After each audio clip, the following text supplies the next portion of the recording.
Hello students, welcome to Shrey Academy of Science Karad. In these lectures, we are going to discuss about the topic the living world. The living world. Okay, या lecture मध्ये आपण topic बघणार आहोत मित्रांनो, the living world or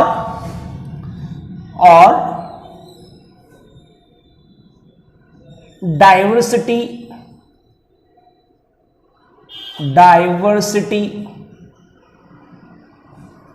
in organisms. Okay, टॉपिकचं नाव आहे the living world. एमसीआरटी प्रमाणे जर गेलं तर द लिव्हिंग वर्ल्ड टॉपिक आहे, किंवा त्याचं जे नाव होतं स्टेट बोर्ड मध्ये ते डायव्हर्सिटी इन ऑर्गॅनिझम्स. ओके, म्हणजे ही दोन नावं आहेत. पहिल्यांदा आपण बघणार आहोत nature and scope of biology. So first of all we have to discussed about the nature and scope of biology. Nature and scope of biology. Nature and scope of biology. Okay, पहिल्यांदा आपल्याला biology या शब्दाचा अर्थ माहित पाहिजे मित्रांनो, कारण biology हा शब्द आपण इंग्लिश मध्ये जरी वाचत असलो तरी तो ग्रीक वर्ड आहे. Okay, so the biology word derived from Greek words. So biology it is Greek word. बरोबर आहे, ग्रीक शब्द आहे. कशापासून तयार केलेला आहे? It is derived from two words, bio and logos. दोन शब्दांपासून तयार झालेला आहे, बायो आणि लॉजी. बरोबर आहे का? बायोलॉजी हा शब्द आपण जरी इंग्लिश मध्ये वाचत असलो मित्रांनो तरी तो ग्रीक शब्द आहे, ग्रीक वर्ड आहे. Biology is the Greek word and it is derived from two words, bio and logy. मग ग्रीक वर्ड बायो हा ग्रीक शब्द कसा आहे? बायोस. आणि लॉजी हा शब्द कसा आहे? Greek word logos. Okay, logos. Right. आता याचा अर्थ काढा. Bios means life and logos means study. Right, बरोबर आहे का? मग याचं मीनिंग काय येणार? What is the meaning of biology? Study of life. Okay, so study of life is called as biology. बरोबर आहे. तर तुम्ही जर बघितलं बायोलॉजीचा अर्थ जर बघितला तर बायोलॉजीचा अर्थ आहे, पहिला अर्थ आहे स्टडी ऑफ लाईफ. बरोबर आहे. त्याचा दुसरा जर अर्थ घेतला story of life on earth. Right. आणि त्याचा तिसरा जर अर्थ घेतला स्टोरी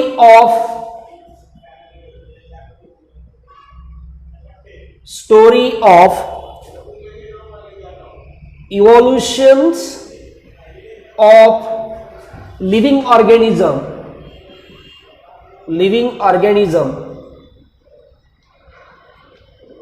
ऑन अर्थ.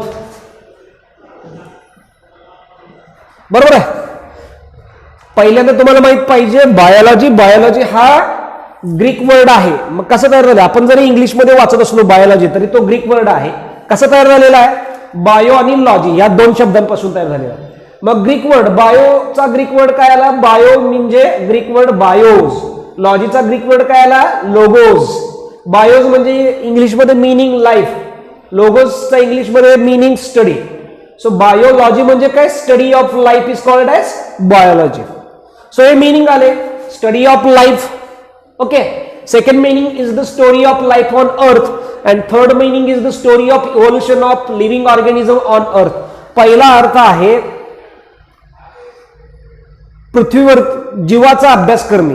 लाईफ म्हणजे काय? सजीव, सजीवांचा अभ्यास करणे म्हणजे काय आला? बायोलॉजी. दुसरं मीनिंग काय आहे? स्टोरी ऑफ लाईफ ऑन अर्थ. पृथ्वीवरती जेवढे सगळे सजीव आहेत त्या सगळ्या सजीवांच्या गोष्टीचा अभ्यास करणे म्हणजे काय आला? बायोलॉजी आला. तिसरा story of evolution of living organism on अर्थ म्हणजे पृथ्वीवरती झालेली जी उत्क्रांती आहे सजीवांमध्ये त्यांचा अभ्यास करणे म्हणजे काय आलं? बायोलॉजी. हे काय झाले? सगळे बायोलॉजीचे मिनिंग झालेले आहेत. ओके, आता आपण नेक्स्ट पॉइंट बघणार आहोत the branches of biology. Branches of biology, branches of biology.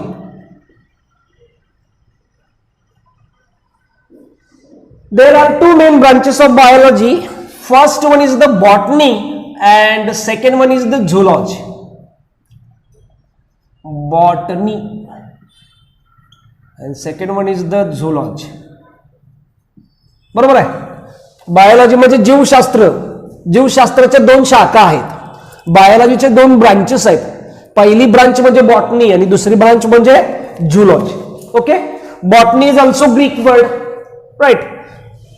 What is the meaning of botany किंवा बॉटनीचा ग्रीक वर्ड कोणता आहे तर botany. Botany, right. Botany. Botany म्हणजे काय? ग्रीक मध्ये त्याचा अर्थ आहे का? ग्रीक मध्ये त्याचा अर्थ काय मित्रांनो? प्लांट्स. बरोबर आहे. बॉटनी हा इंग्लिश वर्ड आहे. कशापासून तयार झालेला आहे? Greek word बुटानी. बुटानीचा अर्थ काय? Plants.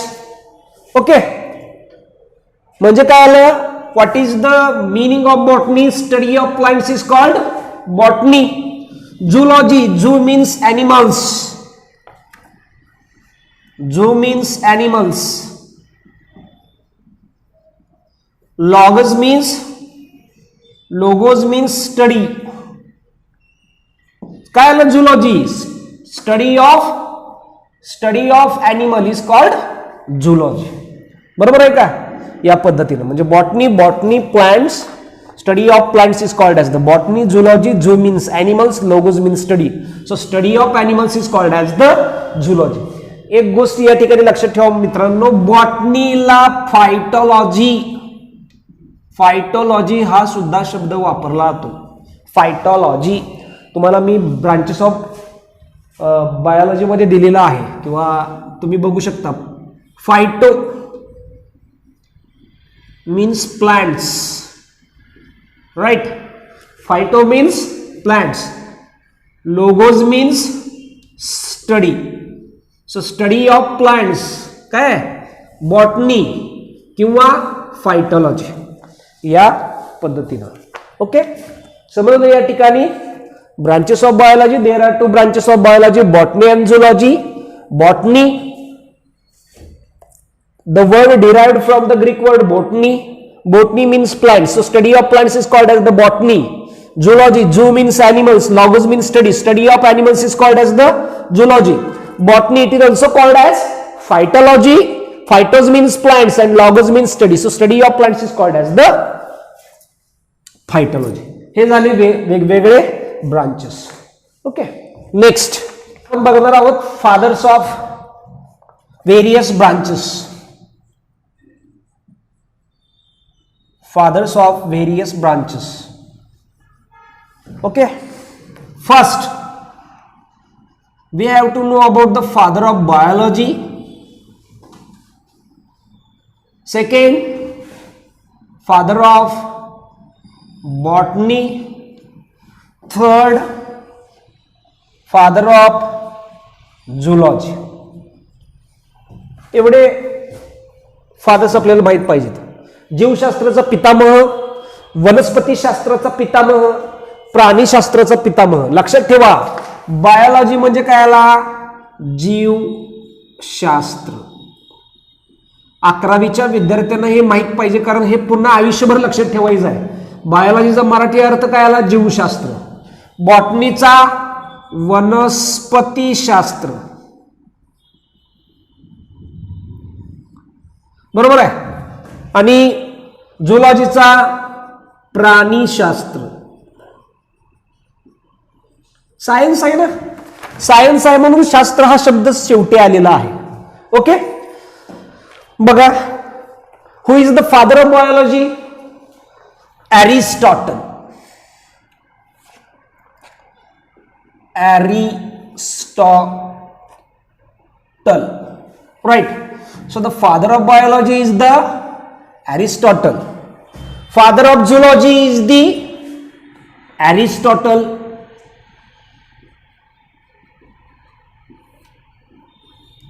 Right. Father of biology आणि father of zoology एकच आहेत. The father of biology is Aristotle. Father of zoology is the Aristotle. Father of botany is the Theophrastus. नाव काय सायंटिस्टचं? थिओफ्रास्टस. बघा, इसवी सन पूर्व 300 वर्षापूर्वीचा सायंटिस्ट आहे. म्हणजे येशू ख्रिस्ताच्या जन्मापूर्वी 300 वर्षापूर्वी. ओके, 300 वर्ष या पद्धतीने. मग तुम्ही जर बघितलं, botany, the father of botany is the थिओफ्रास्टस.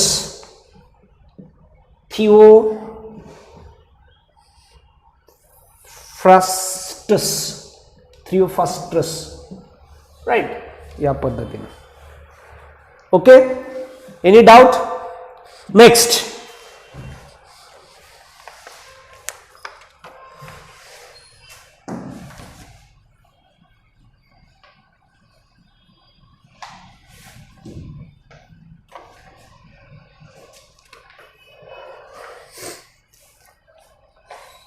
somebody ask you questions, what is life? बघा, जर तुम्हाला मित्रांनो कोणी प्रश्न विचारला, व्हॉट इज अ लाईफ, तर काय आहे? व्हॉट इज लाईफ, जीव म्हणजे काय किंवा सजीव म्हणजे काय, असा जर प्रश्न विचारला, सांगायला सोपं आहे का? नाही. काय काय सांगणार तुम्ही? लक्षात ठेवा. त्यामुळे what is life, it is difficult to explain. It is difficult to explain, right? So somebody asked the questions, what is life? It is difficult to explain. बरोबर आहे, सांगायला हे सोपं नाही. त्याच्यामध्ये खूप सांगण्यासारखं आहे आणि कितीही सांगितलं तरी कमी आहे. मग तुम्हाला नंतर प्रश्न विचारला कोणी, आर वी लिव्हिंग, आपण सजीव आहोत का? So are we living, are we living? Answer काय असायला पाहिजे? येस. मग पुन्हा प्रश्न विचारला, वाय? त्यावेळेला काय सांगायचं आहे? लाईफ प्रोसेसेस सांगायच्या. Life processes. कुठल्या लाईफ प्रोसेसेस? ज्याला आपण, तुम्ही म्हणता ना, सजीवांची लक्षणं, general characteristics of living organisms, right? किंवा सजीवांची लक्षणं सांगायची. किती आहेत लक्षणं? सर्वसाधारण 7 आहेत. Okay, so there are 7 life processes और 7 general characteristics of living organisms और कॅरेक्टर्स ऑफ लिव्हिंग ऑर्गॅनिझम्स, किंवा मराठीमध्ये काय आलं? सजीवांची लक्षणे. बरोबर आहे. शॉर्टकट काय आहे बघा, लक्षात ठेवायचं नेहमी. बायोलॉजीमध्ये शॉर्टकट मी तुम्हाला सांगणार आहे. The shortcut is Mrs grey. बरोबर आहे, मिसेस ग्रे हा शॉर्टकट आहे. म्हणजे ग्रेन या आडनावाची एक लेडीज आहे. ओके, नाव आहे मिसेस ग्रे. शॉर्टकट लक्षात ठेवा. एम स्टँड्स फॉर, काय येणार आहे? M stands for movement, right? R stands for respiration.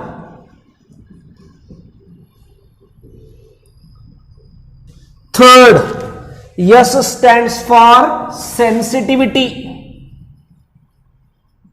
Sensitivity. Next, G stands for growth.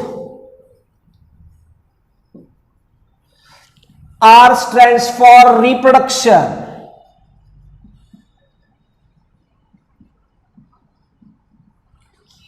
E stands for excretions.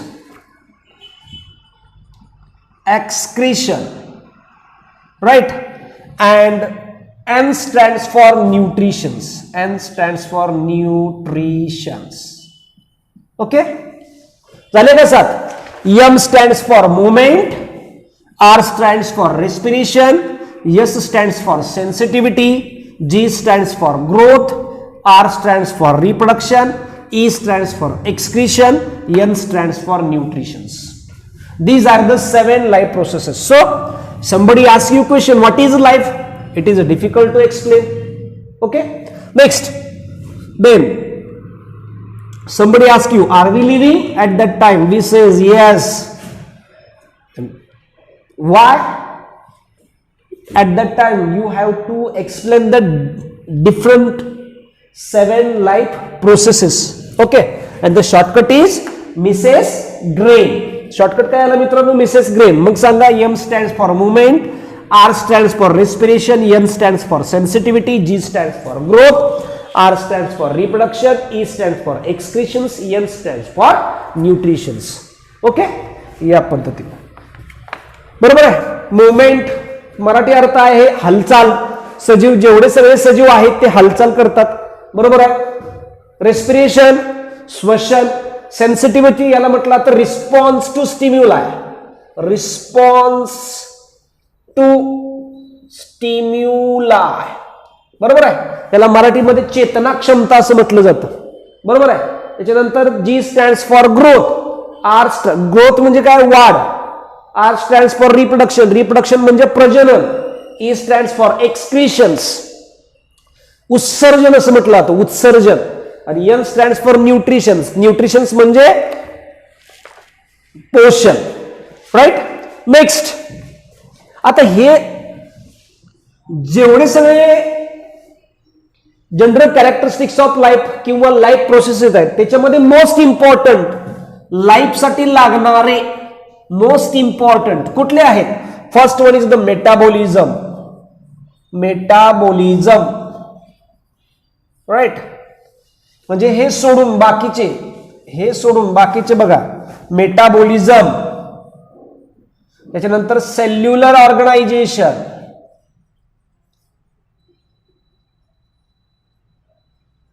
आणि लास्ट ऑर्गनायझेशन.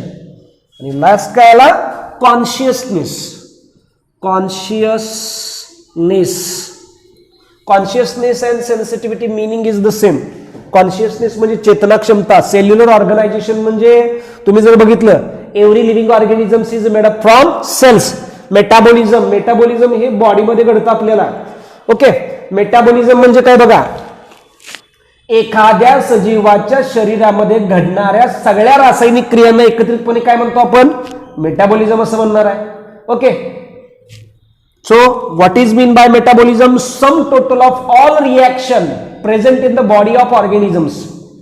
काय म्हणतोय मी? Sum total of all the reaction present in the body of living organism is called metabolism. Right. Metabolism मध्ये 2 प्रकार पडतात, anabolism आणि catabolism. Anabolism is the making process.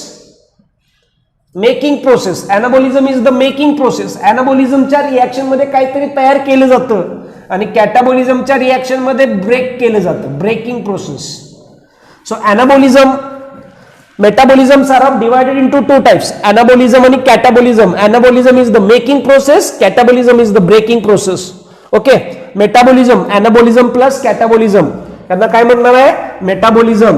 बरोबर आहे. या पद्धतीनं सेल्युलर ऑर्गनायझेशन, मराठीमध्ये याचं मीनिंग आहे पेशीय रचना.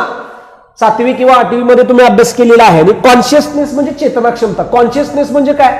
चेतना क्षमता आहे. म्हणजे आपण समजा एखाद्या थंड गोष्टीला जर हात लावला तर चटकन आपण हात पाठीमागे काढून घेतो, किंवा एखाद्या गरम गोष्टीला जर आपला हात लागला असेल तर चटकन काढून घेतो. हे काय आहे? आपल्या न्यूरल किंवा नर्वस सिस्टम जे आहे त्याच्यामुळं घडणारी ही प्रोसेस आहे चेतना क्षमता. चेतना क्षमता हे जनरल कॅरेक्टरिस्टिक्स आहे. प्लांटमध्ये सुद्धा बघायला मिळतं. लाजाळू म्हणून वनस्पती आहे, त्या लाजाळू वनस्पतींमध्ये आपल्याला बघायला मिळणार आहे.